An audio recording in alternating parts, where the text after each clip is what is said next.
사랑과 은혜가 충만하신 귀하신 우리 하나님 감사합니다. 저희를 죄 가운데서 구원하여 주시고 하나님의 몸된 교회 안에 우리를 심어주시고 또 그 안에서 주님의 보호와 사랑을 받으며 또 오늘까지 오게 해주심을 감사드립니다. 지금 또 집에서 말씀을 듣고 있는 우리 중고등부 형제 자매님들 마음이 또 하나님 앞에 늘 또 연결되어 또 식어지지 않도록 도와주시고 또 오늘의 말씀을 통해서 복음과 전도에 대한 열정이 더욱 생길 수 있도록 도와주시기를 간절히 부탁을 드립니다. 감사를 드리며 예수님 이름으로 기도드렸습니다. 아멘. 네, 오늘 제목은 지금은 추수 때라고 하는 제목으로 말씀 같이 배워보겠습니다. 요한복음 4장 35절 말씀, 요한복음 4장 34절부터 35절 말씀 두 절을 같이 한번 읽어보고 시작하겠습니다. 읽겠습니다. 예수께서 이르시되 나의 양식은 나를 보내신 이의 뜻을 행하며 그의 일을 온전히 이루는 이것이니라. 너희가 넉 달이 지나야 추수할 때가 이르겠다 하지 아니하느냐. 내가 너희에게 이르노니 눈을 들어 밭을 보라. 희어져 추수하게 되었도다. 오늘 얘기는 우리 지난주 본문에 이어지는 내용입니다. 사마리아에 있던 여인에게 전도하고 나서 이어지는 이제 대화의 내용이 오늘의 공과의 이제 주제가 되겠습니다. 이 예수님께서 사마리아로 가시다가 행로 중에 고나여 우물가에 앉으셨어요. 그리고 제자들은 양식을 구하러 마을로 들어간 사이에 사마리아 여인이 물을 기르러 왔습니다. 그래서 대화를 주고받는 가운데 이 여자가 구원을 받고 또 사마리아 사람들에게도 이제 복음을 전하고 있었거든요. 그때 이제 제자들이 돌아온 거예요. 양식을 구해서 이렇게 돌아왔습니다. 그때 예수님께 와서 예수님 양식을 구해왔습니다. 드세요. 그러니까 예수님이 나에게는 너희가 알지 못하는 다른 양식이 있다 이렇게 얘기를 한 거예요. 근데 눈앞에 뭐 아무 양식이 없거든요. 그래서 제자들은 의아해했습니다. 근데 예수님께서는 이렇게 대답을 하셨어요. 나의 양식은 나를 보내신 이의 뜻을 행하며 그의 일을 온전히 이루는 이것이니라. 예수님께서 하신 그 양식, 말씀하신 양식은 보이는 양식을 의미하는 게 아니었습니다. 제자들은 이 말을 선뜻 이해하지를 못했겠죠. 분명히 예수님 앞에는 아무것도 없고 예수님과 자신들은 지금 배고파하고 있는 상황이에요. 그리고 양식을 구해와서 이제 드십시다 하는 건데 예수님께서는 내 양식은 따로 있다 이렇게 이제 얘기를 하니까요. 제자들이 누가 양식을 갖다 주셨나요? 라고 이제 되물었습니다. 그때 예수님께서 내 양식은 그런 게 아니다. 이게 좀 황당한 얘기처럼 들리지만 그런 게 아니라요. 이 양식은 먹어서 배부른 거, 뭔가 갈증과 그 배고픔을 만족시켜주는 그 기쁨을 주는 그 무언가를 얘기하는 거거든요. 근데 예수님께 진짜 만족과 즐거움을 주는 것은 육신의 음식이 아니라 영혼이 구원받는 거라는 것을 예수님께서 여기서 이제 말씀을 하신 겁니다. 배가 고프지만 나에겐 더 기쁜 것이 있다. 그 배고픔을 잊을 정도로 나에게 즐거움과 기쁨을 주는 것이 있는데 그것은 하나님의 뜻과 그것을 이루는 것이다. 이렇게 얘기를 한 거예요. 그래서 예수님께서는 양식을 먹거나 충분한 휴식을 취하거나 육신의 즐거움을 누리는 것보다요. 하나님의 뜻이 이 땅에 이루어지는 것을 즐거워하셨고 또 하나님의 뜻을 스스로 행하는 것을 즐거워하셨습니다. 그래서 나의 양식은 아버지의 뜻을 나를 보내신 이의 뜻을 행하며 그의 일을 온전히 이루는 이것이라. 이게 예수님의 양식이었고 예수님이 즐거워하시는 일이었어요. 누구에게나 가장 좋아하는 일이 있잖아요. 사람마다 아마 다 다를 겁니다. 어떤 사람은 먹는 거 제일 좋아하고 어떤 사람은 자는 거 제일 좋아할 거예요. 어떤 사람은 운동하는 거 좋아할 거고 어떤 사람은 영화 보는 거 좋아하겠죠. 여러분은 뭘 제일 좋아하십니까? 뭐 할 때 가장 즐거우셔요? 우리가 만족을 느끼는 그 만족이라는 큰 어떤 전체 범위에서 무엇이 그 대부분을 채우나요? 무엇을 했을 때 그 내 만족이라는 그 범위를 가득 채우나요? 가장 많이 채우나요? 그게 우리의 삶의 방향성을 보여주는 거예요. 먹는 걸 좋아하는 사람은 먹는 걸 많이 먹었을 때, 좋아하는 음식을 먹었을 때 가장 행복하게 될 거예요.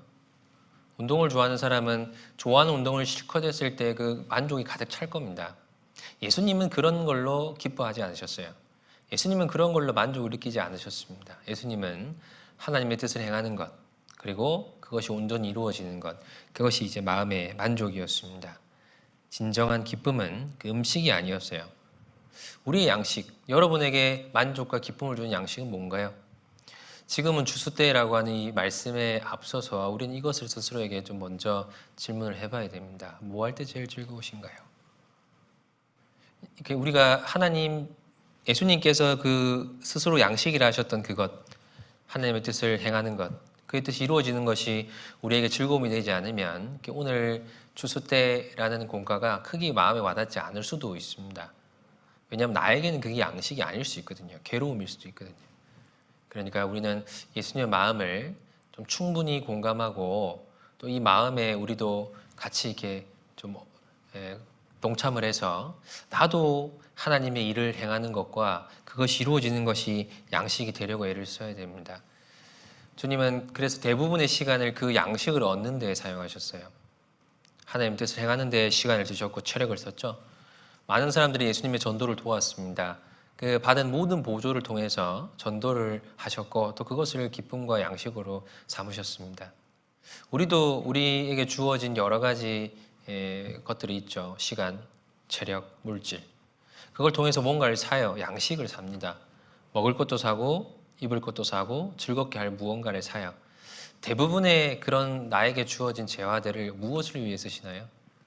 즐거운 일을 위해 쓰겠죠. 이사야 55장 2절에 보면 너희가 어찌하여 양식 아닌 것을 위하여 은을 달아주며 배부르게 못할 것을 위하여 수고하느냐. 이렇게 사는 사람들이 많았어요. 양식이 아닌 거를 사려고 은을 주고 양식이 아닌 것, 배도 부르지 않은 것을 사려고 열심히 수고했습니다. 평생. 그래서 평생 만족을 모르고 살다가 결국은 이제 하나님이 안 계신 세상에 가게 되겠죠. 우리도요, 구원받은 사람으로서 양식을 위해서 은을 달아줘야 됩니다. 우리가 가진 것을 양식을 위해 써야 돼요. 정말 우리를 배불릴 수 있는 걸 위해서 써야 돼요. 조그마한 어떤 그 장난감 하나에 뭐 몇백만 하고 몇천만 하는 거 있죠. 한정판 그래가지고 정말 말도 안 되는 가격이 매겨지는 경우도 있습니다. 조그마한 가방 하나에 뭐 몇천만 하는 것도 있어요. 그 용도를 벗어나서 그냥 허황되게 가격이 매겨지는 그런 거 보면서 야, 그런데 돈 쓰는 사람들은 참 어리석다는 생각 하시죠. 우리도 그럴 수 있어요. 우리도 하나님 보실 때 야, 저거 왜 저런 데 시간을 쓰지? 왜 저런 데 돈을 낭비하지? 왜 저런 데 체력을 낭비하지? 그런 게 없겠어요? 있겠죠. 사람이 떡으로만 살 것이 아니요 하나님의 입으로 나오는 모든 말씀으로 살 것이라 그랬습니다. 우리의 양식은 말씀이죠. 주님의 뜻을 이루는 거예요. 그러니까 말씀을 읽는 데 시간을 더 쓰고 기도하는 데 시간을 쓰고 전도하는 데 시간과 물질을 쓰면 그건 정말 우리에게 양식이 되는 거예요. 실제로 주님은 그런 것에 기뻐하셨습니다. 35절에 보면 너희가 넉 달이 지나야 추수할 때가 이르겠다 하지 아니하느냐 이렇게 말씀하셨습니다. 이제 본격적으로 추수에 대한 얘기를 하시는데요. 실제로 그 절기상 넉 달 이후에 이제 추수를 해야 되는 시기였다고 봅니다. 그래서 이제 보통 사람들이 봤을 때는 들판을 봐도 별 감흥은 없었을 거예요. 왜냐하면 아직 넉 달 남았으니까. 우리가 벼가 누렇게 익어서 고기를 숙이고 있는 걸 보면 곧 추수하겠네 라는 생각은 하지만 시퍼렇게 이렇게 올라와 있는 거 보면 아직 멀었다는 생각 하잖아요. 아무도 그거 보면서 마음이 급해지고 빨리 거둬야 되는데 그런 생각 하는 사람은 없었을 거예요. 근데 예수님께서 보라고 하신 그 상황은 꼭 추수할 때라고 이제 설명을 하셨습니다. 그들이 보는 것은 누구였냐면요. 사마리아 사람들이었어요. 눈을 들어 밭을 보라. 희어져 추수할 때가 되었다 할 때 그 제자들의 눈에 들어온 것은 실제 곡식이 아니라 사마리아 사람들이었어요. 이스라엘 사람들에게 있어서 사마리아 사람은 꺼려지는 사람입니다. 전도할 때도 항상 후순위에 있는 사람들이죠. 그래서 예루살렘과 온 유대와 사마리아와 이거는 이스라엘 사람들의 마음의 거리를 얘기하는 거예요. 먼저 전도해야 될 건 이스라엘 사람들이었지 사마리아 사람 상종 못할 사람이었습니다. 이스라엘 사람이었던 그 제자들에게 있어서 사마리아 사람의 전도는 급한 일이 아니라 먼 미래의 일이에요. 넉 달이 지나야 한참 뒤에 해야 될 일처럼 늘 느꼈던 거죠. 근데 그 사람들에게 전도하고 있는 예수님을 보면서 놀라지 않았을까요? 자신은 상종도 안 하는 사람들인데 예수님은 그렇게 가까이 가서 전도하려고 하잖아요. 우리도 전도할 사람 보면서 아직 멀었어. 넉 달이나 남았어. 그렇게 미루고 있는 사람 없나요? 근데 주님은 지금이다 이렇게 얘기를 하는 거예요. 나는 때가 아니고 아직 많이 남았다고 하지만 그건 핑계일 수 있습니다. 물론 때가 아닐 수도 있어요. 그렇지만 애를 써야 됩니다. 애는 써야 돼요. 추수를 시작하고 마치기까지 시간이 걸릴 겁니다. 그러나 시작은 해야 됩니다. 무슨 일이든지 미루면 안 돼요. 그래서 예수님께서 너는 말씀을 전파하라. 때를 얻든지 못 얻든지 항상 힘쓰라라고 디모데 후서 4장에 말씀하셨습니다. 주님께서. 때를 얻든지 못 얻든지 항상 힘쓰라. 때가 아니라 내 판단으로서 기다리고 내가 하기 어렵다고 해서 미루지 말고 때를 얻든지 못 얻든지 힘써야 되는 거예요. 결정적으로 가자고 권하는 것을 늘 하라는 뜻이 아닙니다. 전도를 하기 위한 준비와 그 작업은 계속 하라는 거예요. 잘해주고 얘기를 들어주고 마음을 나눠주고 친절을 베풀어주고 그런 건 할 수 있잖아요. 그리고 기도하고 대개 우리가 전도를 미룰 때 보면 기도조차 안 하는 경우가 있어요. 저 친구는 뒤에 기도해야지. 기도하면 꼭 실행해야 될 것 같거든요. 그래서 기도조차 안 하는 경우가 있습니다. 그러나 당장 내가 접촉해서 전도할 수 없다 하더라도요. 기도는 시작하셔요.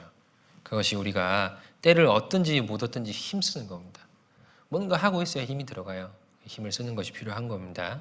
그리고 눈을 들어 밭을 보라 그랬어요. 눈을 들어야 돼요. 안 보고 있었겠죠. 제자들은 사마리아 사람을 전도의 대상으로 보고 있지 않았습니다. 그러니까 주님은 고정되어 있던 시선을 옮겨서 눈을 들어서 밭을 좀 쳐다보라고 얘기하셨어요. 우리도 늘 보는 것이 있을 거예요. 우리 생활의 반경, 그냥 생활하는 그 범위만 우린 쳐다보며 살고 있을 거예요. 근데 가끔 눈을 들어 봐야 됩니다.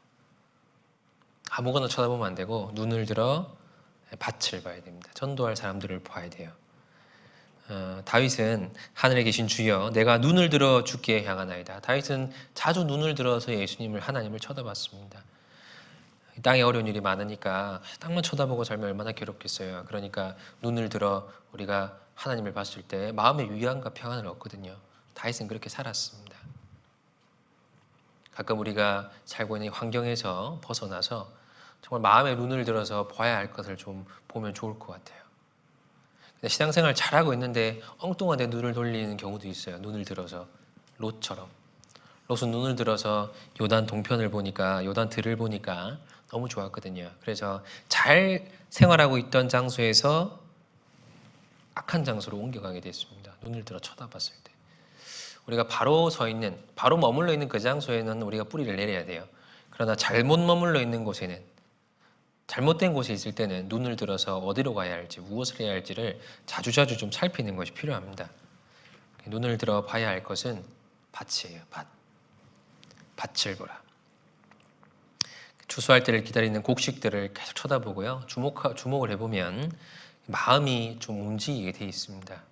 저 사람 전도해야 돼, 저 사람 전도해야 돼 라는 마음을 늘 갖고 있어 봐봐요.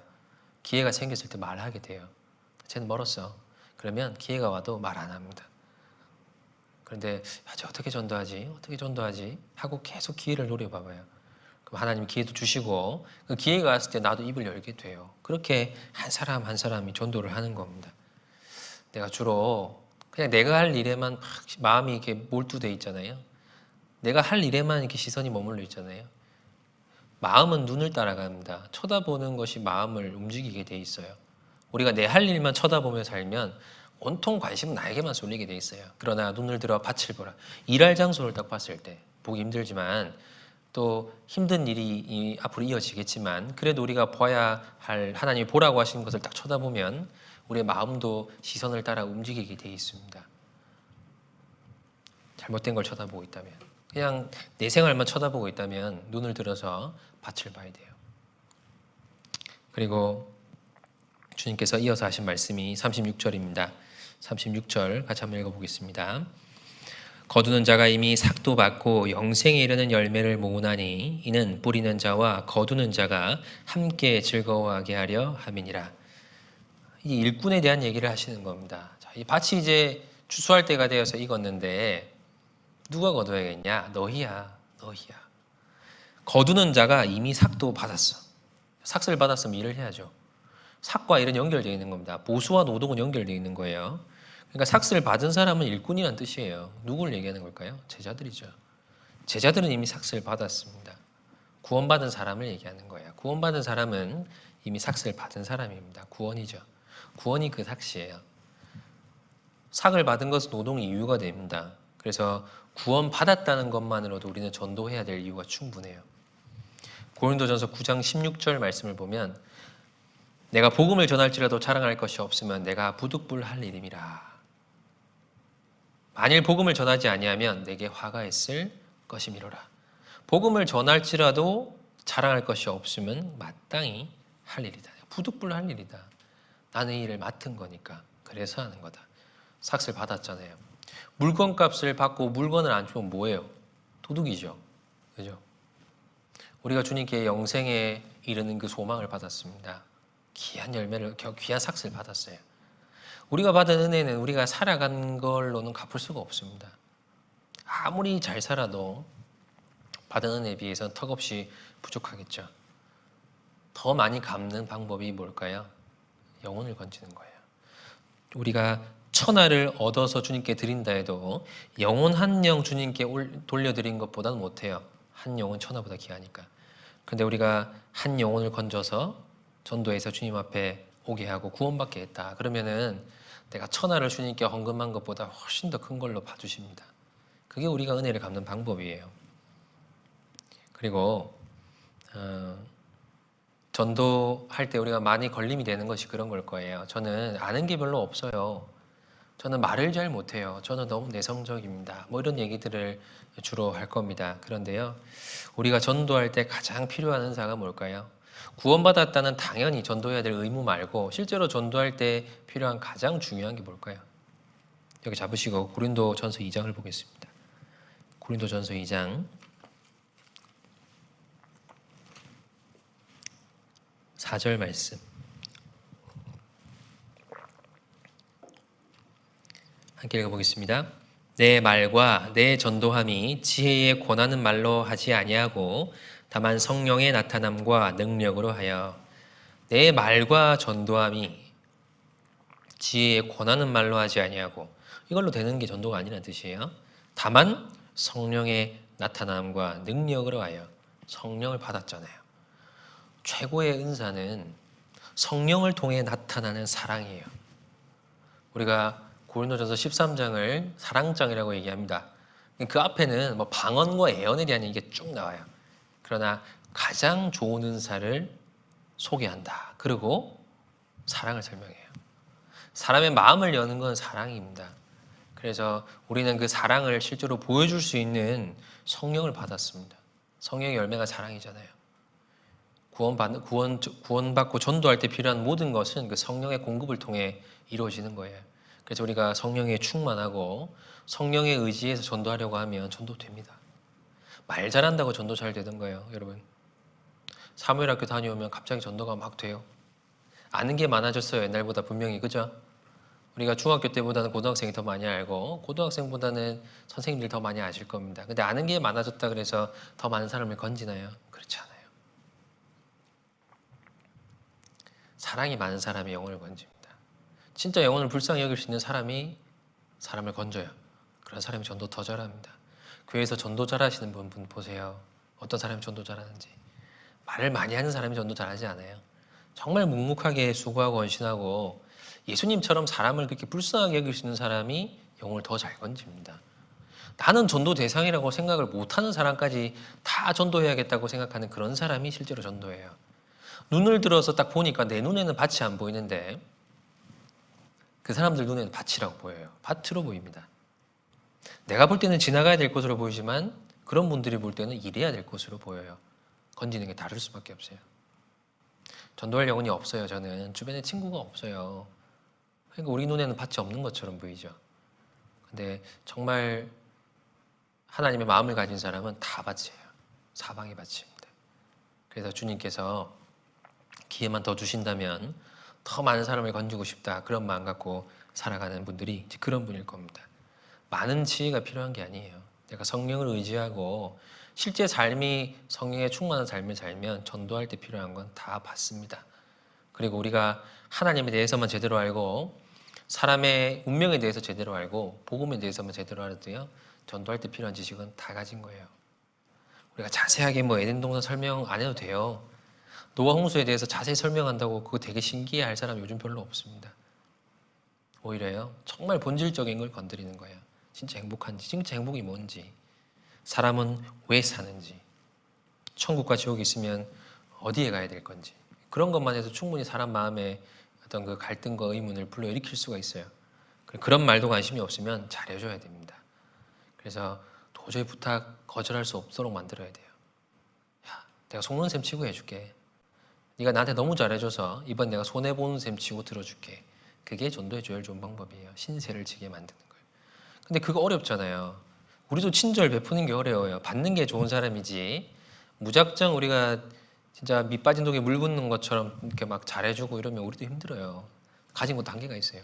마음도 한계가 있고, 시간도 한계가 있고, 돈도 한계가 있고, 체력도 한계가 있어요.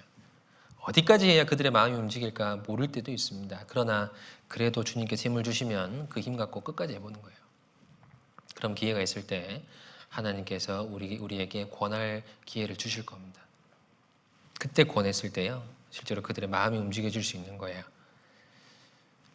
본문으로 돌아와 보겠습니다. 요한복음 4장 36절을 다시 한번 읽어보겠습니다. 거두는 자가 이미 삭도 받고 영생에 이르는 열매를 모으나니 이는 뿌리는 자와 거두는 자가 함께 즐거워하게 하려 함이니라. 영생에 이르는 열매를 이제 모으는 거예요. 그 삭슬 받은 일꾼은 그냥 열매가 아니라 영생에 이르는 열매를 모읍니다. 자, 사마리아 사람을 보면서 거두어야 될 열매 이렇게 얘기했잖아요. 이 열매는 사람을 얘기하는 거예요. 우리가 곡식을 줍다가도 흘리면 그거라도 다시 도로 주워 담으려고 애를 써야겠죠. 한 톨이라도 안 놓치려고. 사람의 영혼은 어떨까요? 여러분, 길바닥에 10원짜리가 이렇게 막 떨어져 있으면 주워요, 안 주워요? 주우실래요? 그냥 귀찮아서 지나갈 거예요. 그죠? 근데 500원짜리가 떨어져 있으면 어떡하실래요? 줍겠죠. 500원 정도는 모으면 목돈 되니까 줍겠죠. 한 10개가 떨어져 있어요. 몇 개 줍겠습니까? 다 줄 거예요. 한 10,000원짜리가 떨어져 있으면 뒤져서라도, 더 떨어진 거 없는가 뒤져서라도 죽을 겁니다. 그죠? 귀한 건 안 놓치려고 막 애를 쓸 거예요. 사람의 영혼입니다. 영혼이 밥 먹다가 그 밥그릇에 붙은 밥풀 몇 개는 그냥 버릴 수 있지만, 그죠? 그 떨어진 돈 같은 건 못 버리잖아요. 근데 우리가 거두어야 될 열매는 사람이에요. 그죠? 사람들이, 예수님께서 유대인들을 일깨울 때, 안식일에 대한 교훈을 주실 때, 양 한 마리가 구덩이에 빠져도 너희가 안식일에도 건지지 않냐? 사람이 양보다 얼마나 귀하냐? 여러분들이 꽤나 시간 들여서 건지는 것들이 있을 거예요. 그죠?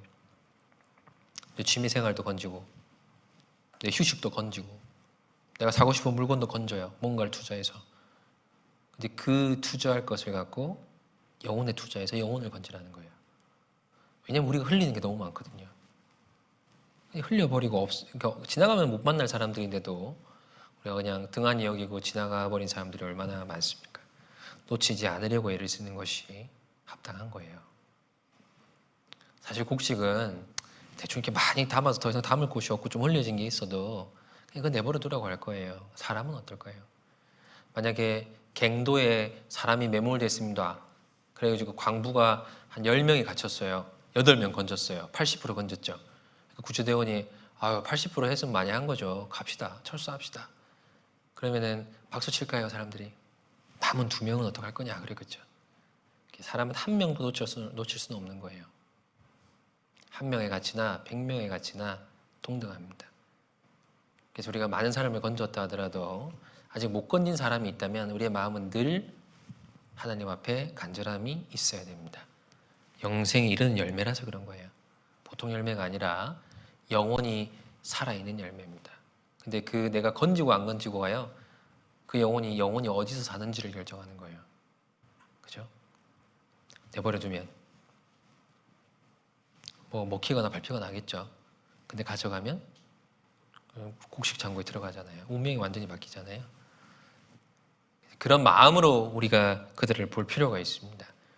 그리고 같이 기뻐한다고 했어요. 뿌리는 자와 거두는 자가 함께 즐거워하게 하려 함이니라. 전도에는 실제로 기쁨이 있습니다. 뿌리는 자와 거두는 자가 함께 즐거워합니다. 여기 보면 37절에요. 그런즉 한 사람이 심고 다른 사람이 거둔다는 말이 옳도다. 내가 너희로 노력지 아니한 것을 거두러 보내었노니 다른 사람들은 노력하였고 너희는 그들의 노력한 것에 참여하느니라. 사실 한 사람이 한 일이 아니라는 뜻이죠. 심은 건 주님이시고 가꾼 거는 다른 사람이고 거두는 건 너희다. 그러나 그 뿌린 자와 기른 자와 거두는 자가 다 같이 기뻐하는 거예요. 누가 더 기쁜 것이 없이 다 같이 기뻐할 수 있습니다. 전도는 실제로 곡식을 기르는 과정과 같아요. 파종하고 추수하고 그 과정과 같습니다. 그래서 알곡을 거두기 위해서 많은 사람이 수고하죠. 하나님도 수고하셨고 선지자들도 수고했고 그리고 우리도 이제 수고를 하고 있는 거예요. 그래서 영혼이 건져졌을 때요, 우리가 기쁨이 있습니다.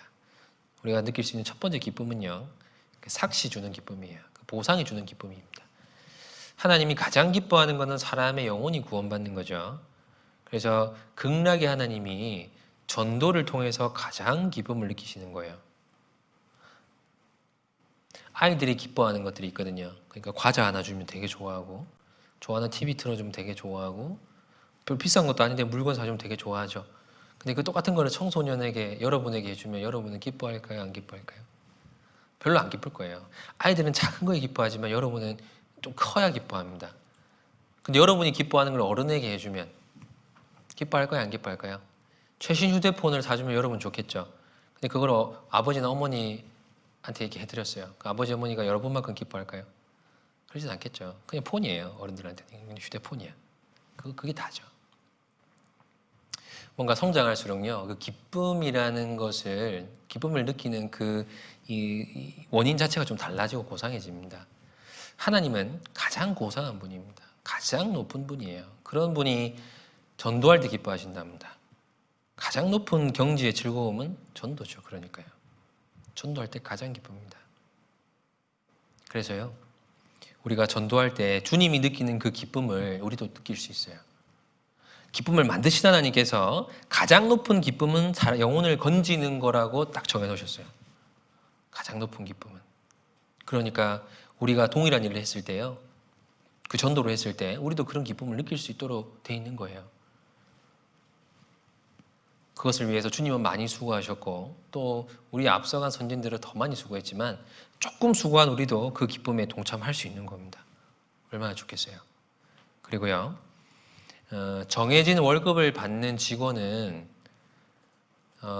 월급에 해당하는 일이라고 생각하는 것보다 더 많이 일을 시키면 기분이 좋을까요? 안 좋을까요? 화가 나겠죠. 분노를 합니다. 퇴근 시간이에요. 더 시켜요. 그럼 분노하죠. 일거리가 많아졌대요, 요즘에. 그럼 직원은 표정이 어두워지고 사장님은 표정이 밝아지잖아요. 그죠? 반대가 있는 거예요. 자, 그러니까요. 근데 회사에 지분이 있는 사람은 어떻게 될까요? 직원인데 지분이 있어요.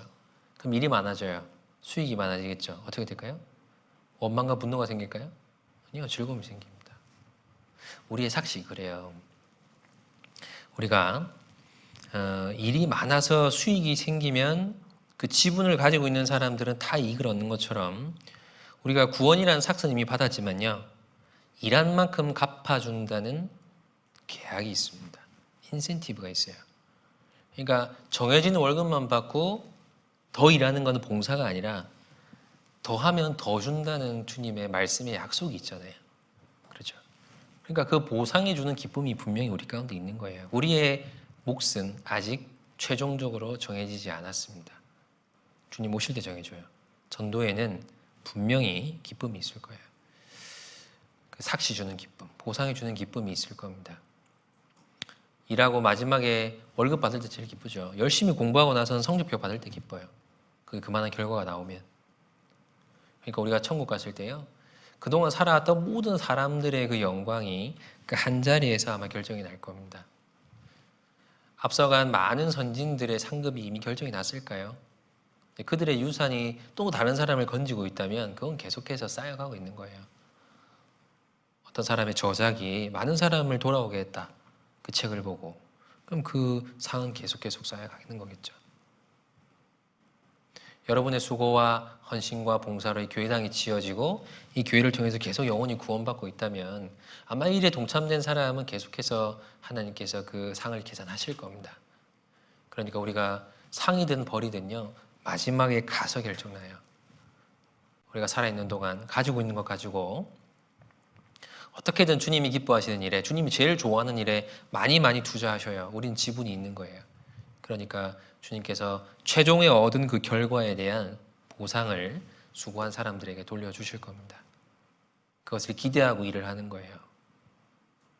그리고 사실은 그 보상을 떠나서 생명 자체가 주는 기쁨이 있어요. 요한복음 16장 21절에 보면 여자가 해산하게 되면 그때가 이르렀으므로 근심하나 아이를 낳으면 세상에 사람 난 기쁨을 인하여 그 고통을 다시 기억지 아니하느니라. 아이를 낳으면 너무 아프대요. 저는 안 낳아봐서 모르겠지만 너무 아프답니다. 근데 진짜 죽을 만큼 아프면 두 번 다시 경험하기 싫잖아요. 그런데 또 해요. 또 나요. 이유가 뭘까요? 보상이 더 크거든요. 그 기쁨이 더 크거든요. 그러니까 사람 난 기쁨은 고통을 잊게 만들어줍니다. 전도가 보상과 별개로 기쁨을 줘요. 그래서요, 우리가 전도할 때 그 영혼이 천국 가게, 지옥 갈 영혼이 천국 가게 딱 됐을 때, 그래서 하나님을 미워하던 사람이 하나님을 좋아하게 되고 하나님을 모르던 사람이 하나님을 알게 되고, 그래서 하나님을 섬기고 찬양하고 신앙생활하는 모습 볼 때 어떤 마음이 드시나요? 정말 마음에 큰 보상이 돼요. 수고하느라 흘렸던 눈물과 땀과 수고가 다 갚아진 것 같은 그런 느낌이 듭니다. 생명은 그런 우리에게 마음을 줍니다. 사실 일에 대한 대가는요, 우리에게 온전한 동기를 못 줘요. 여러분 상급 있는 거 모르시나요? 알잖아요. 아는데도 열심히 그걸 받으려고 애가 써지나요? 잘 이렇게 안 되죠. 하나님이 영원한 상으로 갚아준다 그러고 조금 투자해도 많이 준다 그래도 잘 안 되죠. 실제로 그 일에 대한 보상 자체가 우리에게 완전한 동기부여는 되지 않습니다. 그런데요, 영혼을 건질 때 느끼는 그 즐거움은 우리에게 진정한 보상이 됩니다. 요즘은 사람들 마인드가 그렇잖아요. 조금 덜 일하고 덜 벌더라도 내 삶을 살 거야. 일과 삶의 밸런스를 맞출 거야. 뭐라 그래요? 워라벨 그럽니다. 워라벨. 워크 라이프 밸런스예요. 근데 신앙생활도 그렇게 생각하는 사람 경향이 있는 것 같아요. 신앙생활과 내 삶의 밸런스를 찾고 싶어요. 그래서 신앙생활 따로, 자기생활 따로, 이렇게. 뭐라고 불러야 되나요? 그건 무슨 벨이라고 불러야 돼요? 어쨌든 그런 걸 보상받고 싶어 합니다. 그러니까 뭔가 우리가 전적으로 던지기에는, 이 인생을 전적으로 던져서 영혼을 건지려고 하면 그 보상은 큰 동기가 되지 않는다는 거예요. 상급이 있고 영원한 영광이 있다고 해도요, 우리는 적당히 하고 싶은 마음이 있습니다. 뭔가 신앙생활에 내 전체를 던지려고 할 때는 주저함이 있어요. 근데 실제로 영혼을 건져본 사람들은 그 일을 하게 돼요. 왜냐하면 보상이 문제가 아니라요, 사람이 살아나는 기쁨 때문에 그런 겁니다.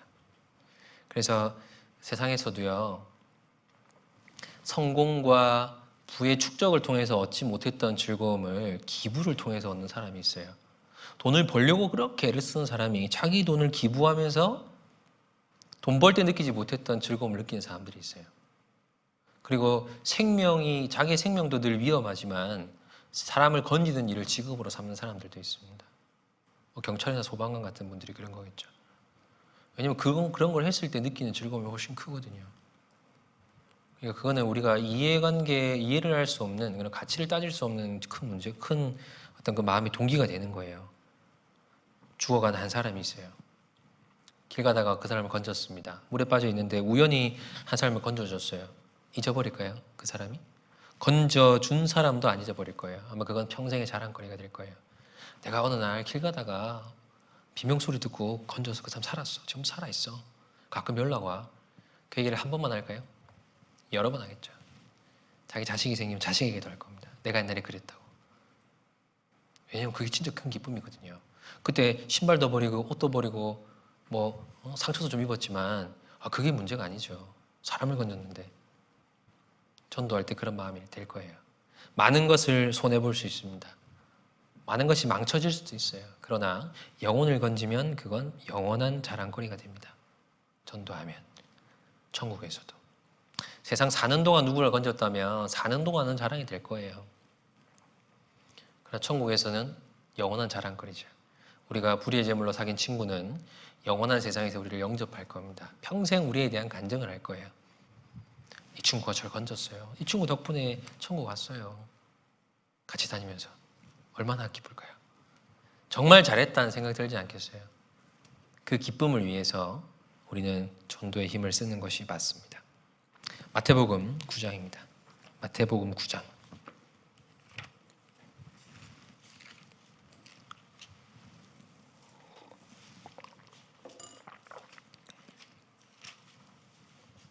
(35절) 오늘의 또 다른 본문인데요. 같이 한번 35절에서 38절까지 같이 한번 읽어보겠습니다. 예수께서 모든 성과 촌에 두루 다니사 저희 회당에서 가르치시며 천국 복음을 전파하시며 모든 병과 모든 약한 것을 고치시니라.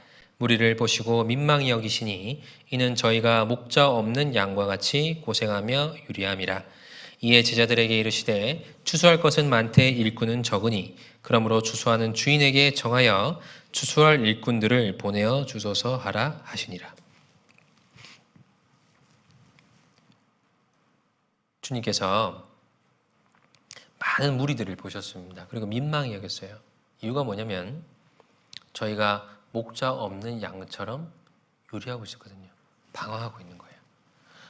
양은 목자가 없으면 죽어요. 3살짜리가 부모 없이 돌아다녀요. 며칠 갈까요?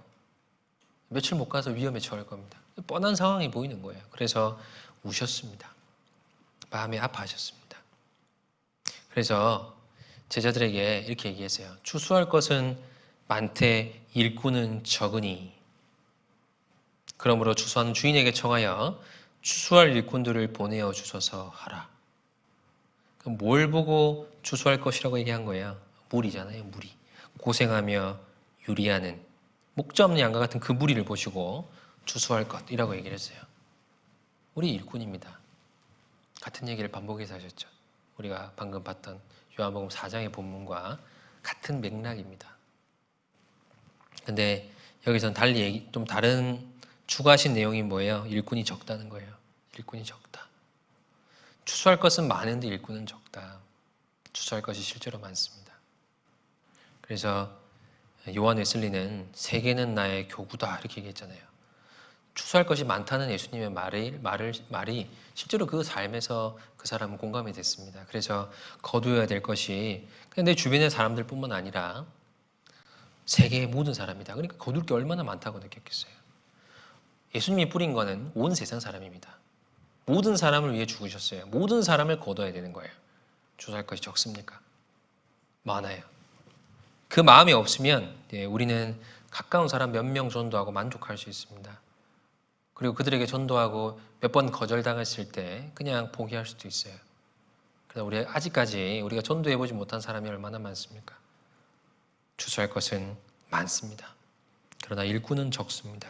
그러니까 사람이 부족할수록 남아있는 사람이 최선을 다해야죠. 사람이 없어요. 그럼 안 해버릴 거예요? 아니에요. 할 몫이 늘어나는 거예요. 더 열심히 하면 돼요. 일꾼이 적으니까 남아있는 일꾼만이라도 열심히 해야죠. 그게 우리가 일꾼된 도리로서 할 일입니다. 그리고 실제로 일꾼은 곡식을 거두러 가야 돼요. 쳐다만 보고 있으면 안 되고 곡식은 실제로 만져야 됩니다. 접촉해야 돼요. 곡식을 벨 때 손 안 대고 할 수 있나요? 붙잡고 썰어야죠. 그러니까 곡식과 실제로 접촉하는 노력이 필요합니다. 전화로 하든 문자로 하든 직접 만나든 어쨌든 자주 접촉하는 가운데 추수는 시작되는 거예요. 추수는 언제 끝날지 모릅니다. 시작은 해야 돼요. 그리고 곡식을 벨 때 필요한 것이 낫이에요. 연장이 필요합니다. 연장. 전도서 10장 10절 제가 읽어드릴게요. 무딘 철 연장을 갈지 아니하면 무딘 철 연장 날을 갈지 아니하면 힘이 더 드느니라. 오직 지혜는 성공하기에 유익하니라. 전 이 말씀 읽을 때요. 괄호를 쳐서 특정 단어를 넣을 수 있습니다. 이렇게 읽습니다. 무딘 철 연장 날을 갈지 아니하면 전도의 힘이 더 드느니라. 오직 지혜는 전도에 성공하기에 유익하니라. 이거 훨씬 더 마음에 와닿더라고요. 무딘 철 연장을 갈지 않으면 전도하는 데 힘이 많이 들어요. 근데 지혜가 있으면 전도하는 데 유익합니다. 성공이 유익해요. 손으로 막 뜯을 수는 없잖아요. 싹둑 잘라내야죠. 잘 듣는 날일수록 일은 편해집니다. 일은 연장이 한다는 말 있죠. 그 연장이 좋을수록 일의 능률이 올라가요. 그래서 영혼을 건지는 일꾼도요. 연장을 갖는 것처럼 자기 자신을 늘 잘 준비하고 있어야 돼요. 많은 지식을 준비하라는 게 아니라 분명하고 바르게 얘기할 수 있는 준비를 하라는 거예요. 그리고 실제로 아는 것이 많고 분명하면 도움은 됩니다. 그래서 정확하게 우리가 알고 있는 것들을 마음에 계속 되새기면서요. 누가 물어보면 핵심적인 것은 바르게 전달할 수 있도록 잘 준비하는 것이 좋은 방법입니다. 그리고 우리가 보통 접촉하는 사람들이 한정돼 있고 애정돼 있잖아요. 그죠? 늘 만나는 사람 만나요. 새로운 사람 그렇게 자주 만나지 않습니다. 그냥 그 사람에 맞춰 준비할 수 있겠죠. 우리가 나무를 자르는데 낫을 가져가는 사람이 없을 거예요. 그럼 못 잘라요. 나무를 잘라야 되면 톱을 가져가지. 그죠? 풀을 베내야 되는데 톱을 가져가면 어떻게 돼요? 더 힘들어요. 그러니까 맞는 연장이 따로 있는 거예요. 대상에 따라. 그래서 우리가 만나는 사람이 거의 정해져 있습니다. 그리고 기도하고 있는 사람들이 다 있을 거예요. 그들에 맞춰서 각각의 연장을 준비해야 됩니다. 선물을 좋아하면 선물을 줘야죠. 수다스러우면 그 말하는 걸 다 들어줘야 돼요. 같이 어딜 가는 걸 좋아하면 어디든 같이 가주십시오. 오리를 가자. 그럼 심리도 가져야 되는 거예요. 그래야 마음이 열리겠죠. 그게 우리가 사람에 맞춰서 연장을 준비하는 거예요. 많이 갈아야 됩니다. 평소에 많이 갈아야 그때 힘이 덜 들어요. 근데 지금 쉬면 전도에 성공할 수가 없습니다. 힘만 들고. 그리고 주인에게 청하여 추수할 일꾼들을 보내어 주소서 하라 하시니라. 이렇게 또 마무리 말씀하셨잖아요. 더 많은 일꾼이 필요한 거예요. 더 많은 일꾼이 필요합니다. 사실은 일꾼은 많아요. 근데 일을 안 하는 일꾼이 많아서 그런 거예요. 그죠? 그러니까 우리가 좀 쉬고 있는 일꾼들을 깨우셔요. 일을 안 하고 있는 일꾼들을 독려해야 됩니다. 잘 독려해가지고 같이 일을 할 수 있도록 해야죠. 많이 건져야 됩니다. 많을수록 많이 건질 수 있어요. 그리고 구원 받게 하면 그 사람도 일꾼이 됩니다. 그렇게 해서 우리가 일꾼을 늘려나갈 때 전도되는 사람들은 점점점 늘어날 거예요. 지금은 추수 때입니다. 지금은 정말 추수 때예요. 눈을 들어 밭을 봐야 됩니다. 지금처럼 어려울 때 뭔가 나 한 사람 어떻게 좀 간수하기도 어려울 때 그냥 나에게만 시선이 집중되고 마음이 집중돼서 그러고 있지 말고 우리도 눈을 들어 해야 할 일을 한번 보셔요. 할 일이 많아요. 그리고 누군가는 어려울 때 어려운 일을 하고 있습니다. 그러니까 우리도 내가 쉬고 있는 일꾼이라면 내 마음을 계속 일깨워 주세요. 지금은 이럴 때가 아니야. 지금은 추수 때야. 그래서 그 추수 때에 맞는 일꾼으로 내가 마음을 굳게 잡고 일하러 나가야죠. 그런 마음을 가지고 같이 살았으면 좋겠습니다. 기도하겠습니다. 사랑과 내가 충만하신 주님 감사합니다. 지금은 추수 때라는 그 제목을 통해서 주님께서 이 세상을 어떤 관점으로 보시며 일꾼된 우리에게 무엇을 바라시는지 함께 또 묵상을 해보았습니다. 하나님, 영혼 하나하나를 주님의 마음으로 볼 수 있게 도와주시고 우리가 그들의 영혼을 건지는 데 필요한 능력과 지혜를 주시고 무엇보다 주님의 마음을 주셔서 우리가 살아있는 동안 한 영혼이라도 더 건지는 데 애를 쓰는 참된 일꾼이 될 수 있도록 주님께서 도와주시고 함께해 주시기를 부탁드립니다. 예수님 이름으로 기도드렸습니다. 아멘. 수고하셨습니다.